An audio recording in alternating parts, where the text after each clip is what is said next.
नमस्कार दोस्तों, इंग्लिश वाले गुरुजी चैनल में एक बार फिर आपका स्वागत है। मैं देवी सिंह आपके लिए लेके इंग्लिश की बेसिक क्लास, जिसमें आज हम पढ़ेंगे नॉन फाइनाइट वर्ब का जो लास्ट प्रकार है, जो थर्ड टाइप है, वह है पार्टिसिपल। आज इसके बारे में बात करेंगे, पार्टिसिपल होते क्या है और कहाँ यूज होता है। देखिए, पार्टिसिपल एक क्या है, एक नॉन फाइनाइट वर्ब होती है और ये एक नॉन फाइनाइट का प्रकार है। और ये कहाँ यूज होता है, यानी वर्ब के रूप में भी इसको काम लेते हैं और दूसरा इसको एडजेक्टिव के रूप में भी काम में लेते हैं, यानी दोनों ही जगह काम आता है ये नॉन फाइनाइट। तो आज इसके प्रकार के बारे में जानते हैं कि पार्टिसिपल कितने प्रकार के होते हैं। देखिए, पार्टिसिपल पहला प्रकार होता है, वो होता है प्रेजेंट, प्रेजेंट पार्टिसिपल। दूसरा होता है पास्ट, पास्ट पार्टिसिपल। और जो तीसरा होता है वो होता है परफेक्ट, परफेक्ट पार्टिसिपल। तो तीन प्रकार होते हैं, प्रेजेंट, पास्ट और परफेक्ट। जो प्रेजेंट होता है उसमें हमेशा वर्ब की फर्स्ट फॉर्म प्लस आईएनजी लगती है, बराबर क्या होता है V4। यानी प्रेजेंट पार्टिसिपल में वर्ब की फोर्थ फॉर्म का प्रयोग होता है, और पास्ट पार्टिसिपल होता है वो वर्ब की थर्ड फॉर्म होती है। क्या होती है, वर्ब की थर्ड फॉर्म के रूप में काम में इसका प्रयोग किया जाता है। और जो परफेक्ट पार्टिसिपल होता है, जो परफेक्ट पार्टिसिपल होता है उसका प्रयोग हैविंग, यानी उससे पहले क्या लगेगा, हैविंग प्लस वर्ब की थर्ड फॉर्म। इसमें सिर्फ थर्ड फॉर्म लगती है, इसमें हैविंग प्लस वर्ब की थर्ड फॉर्म का प्रयोग किया जाता है। इस प्रकार इन तीनों का यूज किया जाता है। अब हम बात करेंगे इनके रूल्स, कहाँ कहाँ यूज होता है, फर्स्ट, सेकेंड और थर्ड। तो पहले बात करेंगे प्रेजेंट पार्टिसिपल के बारे में कि इसका यूज कहाँ होता है। जो प्रेजेंट पार्टिसिपल है इसका यूज हमेशा पहले तो कंटिन्यूअस टेंस में होता है। किसमें टेंस में होता है, कंटिन्यूअस में। इसका प्रयोग कंटिन्यूअस टेंस में होता है, कंटिन्यूअस।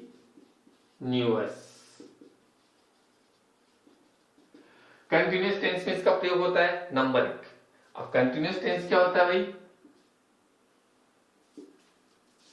कंटिन्यूअस टेंस एग्जांपल लेते हैं, जैसे ही, यानी कंटिन्यूअस टेंस तीनों टेंस होते हैं ना, प्रेजेंट, पास्ट और फ्यूचर। उसमें कंटिन्यूअस टेंस होता है प्रेजेंट, पास्ट, फ्यूचर, तीनों में कंटिन्यूअस टेंस होता है, उनमें इसका प्रयोग किया जाता है। जैसे he is playing, he is playing। अब यहां देखिए, यानी कंटिन्यूअस टेंस है और कौन सा, प्रेजेंट का, प्रेजेंट कंटिन्यूअस, प्रेजेंट कंटिन्यूअस। दूसरा देखना, he was playing, तो ये कौन सा हो गया, पास्ट। और यहां पर भी किसका प्रयोग हो रहा है, पार्टिसिपल हो रहा है ना, प्रेजेंट पार्टिसिपल। और ये होता है क्या, थर्ड है he will be, he will be playing। तो ये कौन सा हो गया, फ्यूचर। तो तीनों ही टेंस होते हैं कंटिन्यूअस के, तीनों में ही किसका प्रयोग किया जाता है, किसका प्रयोग किया जाता है, प्रेजेंट पार्टिसिपल यानी आईएनजी वाली V4 का प्रयोग किया जाता है। क्लियर। अब हम बात करेंगे दूसरा रूल। जो दूसरा रूल है उसका, इसका प्रयोग अब कंटिन्यूअस के रूप में नहीं होकर किसके रूप में होगा, एडजेक्टिव के रूप में।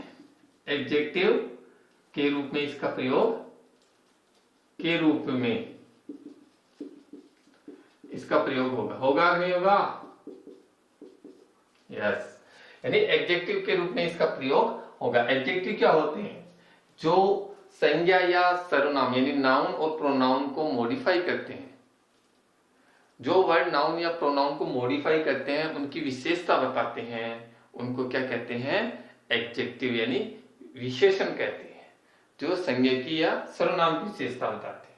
अब देखिए कैसी विशेषता बताते हैं, अभी देख लेते हैं। It was a tiring journey,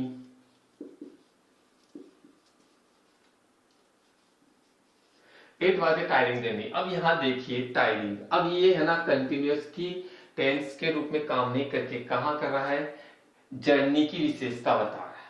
क्या क्या बता रहे हैं, जर्नी। जर्नी क्या है, नाउन है यहाँ पे, और नाउन को मॉडिफाई कौन कर रहा है? ये कौन कर रहा है? ये इसको मॉडिफाई कर रहा है। और ये कौन हो गया फिर? एडजेक्टिव। एडजेक्टिव मतलब यानी यात्रा, जर्नी की यात्रा कैसी थी? थकाऊ थी, उबाऊ थी, यानी जिसके कारण थकाऊ यात्रा थी। तो इसकी विशेषता क्या बताया? नाउन की विशेषता ये। तो इस प्रकार ये प्रेजेंट पार्टिसिपल किसके रूप में प्रयोग हुआ? एडजेक्टिव के रूप में। क्लियर? दूसरा ले लेते हैं। Sorry, I saw a burning train. I saw a burning train. अब यहां देखिए, I saw a burning train. अब यहाँ बर्निंग है ना, मेन वर्ब या वो कंटिन्यूस की नहीं होके किसकी है? ये ट्रेन की, यानी नाउन।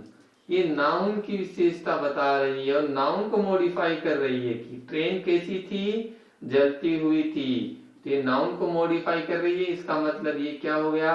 एडजेक्टिव हो गया। यानी ये प्रेजेंट पार्टिसिपल एडजेक्टिव के रूप में काम कर रहा है। क्लियर हो गया? तो ट्रेन की विशेषता बता रहा है। ठीक है, तो इस प्रकार एडजेक्टिव का यूज के रूप में यूज किया जाता है प्रेजेंट पार्टिसिपल।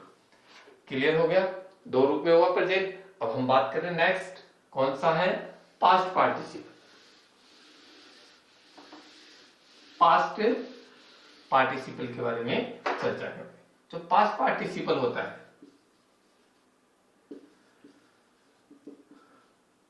पास्ट पार्टिसिपल क्या होता है भाई? वर्ब की थर्ड फॉर्म। पास्ट पार्टिसिपल क्या होती है? वर्ब की थर्ड फॉर्म, उसको कहते हैं पास्ट पार्टिसिपल। और इसका यूज कैसे होता है? रूल नंबर 1, इसका प्रयोग परफेक्ट टेंस में किया जाता है। परफेक्ट टेंस में इसका प्रयोग किस में किया जाता है? परफेक्ट टेंस में किया जाता है। यानी जैसे कंटिन्यूस के तीनों टेंस में कंटिन्यूस टेंस का प्रयोग कर रहे थे, वैसे ही इसमें जो प्रेजेंट टेंस, पास्ट टेंस और फ्यूचर टेंस का जो परफेक्ट टेंस होते हैं तीनों के, उन तीनों के परफेक्ट टेंस में इसका प्रयोग किया जाता है। एग्जांपल लेते हैं, he has gone to Jaipur. अब देखिए गॉन, अब ये क्या हो गया? पास्ट पार्टिसिपल हो गया ना। और टेंस कौन सा है? प्रेजेंट का, प्रेजेंट टेंस। प्रेजेंट टेंस का प्रयोग है परफेक्ट का। दूसरा एग्जांपल लेते हैं, he had gone to Jaipur. अब यहां देखिए ये कौन सा टेंस हो गया? Past perfect tense. और पास्ट परफेक्ट में ये क्या? गॉन हो गया। क्या? पास्ट पार्टिसिपल हुआ नहीं? आराम से पहचान लेना, बिल्कुल क्लियर। थर्ड फॉर्म लग रही है, वो पास्ट पार्टिसिपल हो गई। और देखना, ही विल, ये सॉरी, हाँ, he will have gone to Jaipur. कोई दिक्कत? ये कौन सा हो गया? फ्यूचर। तो तीनों में ही क्या प्रयोग हो रहा है? परफेक्ट टेंस के रूप में परफेक्ट पार्टिसिपल, इसका पास्ट पार्टिसिपल का प्रयोग हो रहा है। ये तीनों ही परफेक्ट टेंस है, यानी प्रेजेंट का, पास्ट का और फ्यूचर का। और तीनों में वर्ब की थर्ड फॉर्म का प्रयोग किया जा रहा है ना, वो ऐसे प्रयोग होता है। अब हम बात करेंगे नेक्स्ट जो रूल है, रूल नंबर 2, वो है एडजेक्टिव के रूप में इसका कैसे प्रयोग। यानी जो रूल नंबर 2 है, एडजेक्टिव के रूप में भी इसका प्रयोग होता है।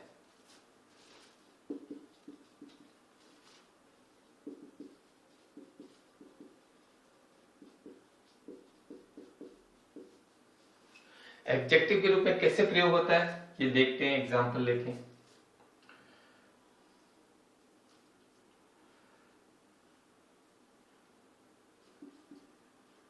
I bought a rotten mango. rotten mango, मैं क्या लेके आया? रोटन मैंगो लेके आया। क्या लेके आया? Rotten mango. अब यहां देखिए मैंगो क्या है? नाउन, और नाउन को मॉडिफाई कौन कर रहा है भाई? नाउन को मॉडिफाई कर रहा है रोटन, और रोटन क्या एडजेक्टिव, यानी जो नाउन को मॉडिफाई करते हैं या प्रोनाउन को मॉडिफाई करते हैं वो क्या कहलाते हैं? एडजेक्टिव। और एडजेक्टिव के रूप में काम कर रहा है कौन सा पार्टिसिपल हो गया? एडजेक्टिव पार्टिसिपल के रूप में काम कर रहा है क्या? कौन सा? Past participle. ठीक है, अब दूसरा ले लेते हैं, ही सा ए टायर्ड पर्सन, टायर्ड मैन कर लो। ही सा ए टायर्ड मैन, उसने क्या देखा? एक टायर्ड मैन देखा। टायर्ड का मतलब क्या होता है? थका हुआ। अब ये मेन क्या है यहाँ? नाउन, और नाउन को मॉडिफाई कौन कर रहा है भाई? नाउन को मॉडिफाई कर रहा है टायर्ड, और टायर्ड क्या हो गया? एडजेक्टिव। तो क्लियर हो गया ना, यानी नाउन को मॉडिफाई कौन कर रहा है? कौन मॉडिफाई कर रहा है? टायर्ड, और टायर्ड है एडजेक्टिव के रूप में काम कर रहा है। तो क्लियर हो गया पास्ट पार्टिसिपल। ठीक है, अब हम बात करते हैं लास्ट। लास्ट पार्टिसिपल है वो है कौन सा? Perfect, perfect participle.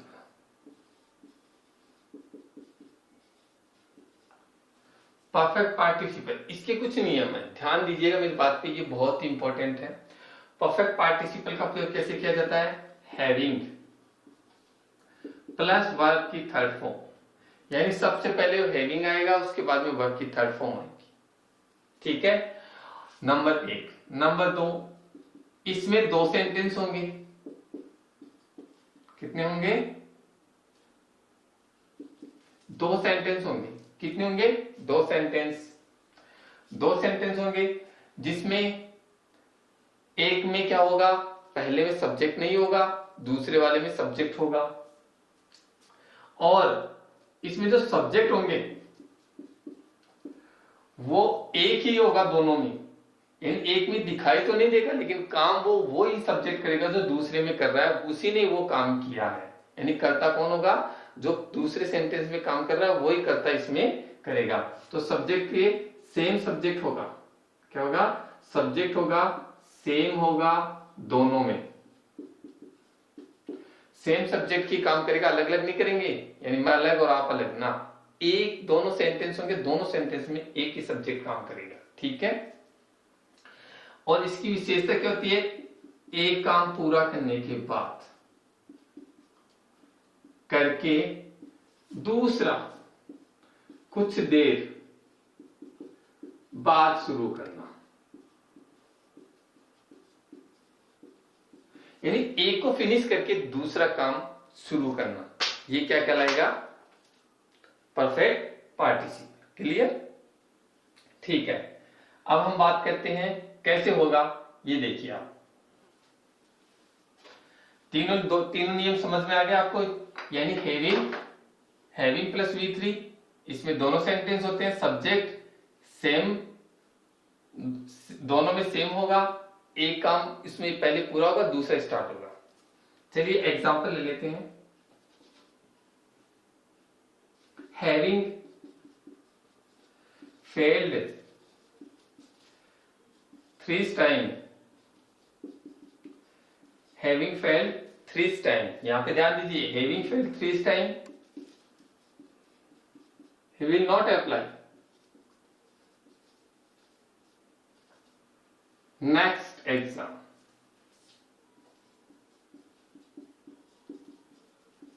For next exam, यानी नेक्स्ट एग्जाम के लिए अप्लाई नहीं करेगी। अब यहां देखिए हैविंग आ गया, और हैविंग के साथ क्या गया? वर्ब की थर्ड फॉर्म।